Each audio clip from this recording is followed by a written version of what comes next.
In a moment, we will go from this place with a concluding prayer. But before we do, there are a couple of thank yous and a question about what's next. And it's always terrible to follow Barry because he's so eloquent about the path forward.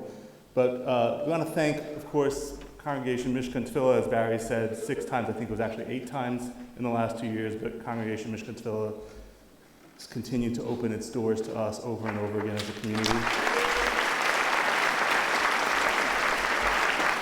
And we want to thank all of the co-sponsors who helped pull together this event and this community on such short notice, in particular ADL of New England, JCRC Boston, the American Association of Jewish Holocaust Survivors and Descendants, CAMRA, Hadassah of New England, the Jewish Federation of Central Massachusetts, and many, many synagogues, too many to list. We also just want to thank Representative Stephen Hatwood from the Massachusetts House of Representatives for being here as well. Thank you, Steve. You're a good friend of Israel and a partner in so much of our work. So where do we go? What do we do? We've heard a lot this evening. We've heard about hope. We've heard about the media. We've heard about incitement.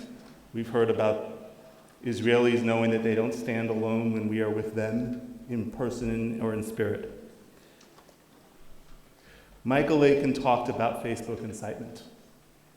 He talked about Facebook incitement that he has experienced, his family's experienced, incitement against his father in the last week that has been horrific, as Barry noted, and incitement on all sides, and hate is not an option. We have a job to do, ladies and gentlemen. We have a job to do as Americans who stand with Israel, who stand against violence, who stand for hope. And that is to go online, to be active, to make our voices heard, to make the stories of hope heard, and to make the stories of hatred be rejected. And so for those of you who want to take action, I invite you on the way out to take this pamphlet, which will be available by the doors, on how to advocate for Israel online in person from CJP's Israel Advocacy, and go to CJP Israel Advocacy online and take responsibility for being part of telling this story. Be a part of this work. Be a part of telling those stories that inspire you and give you hope, and be a part of rejecting those stories that fill the world with hate and incitement. That is our role. That is our responsibility. That is what it means for us to stand with Israel. Thank you very much, and now a closing prayer.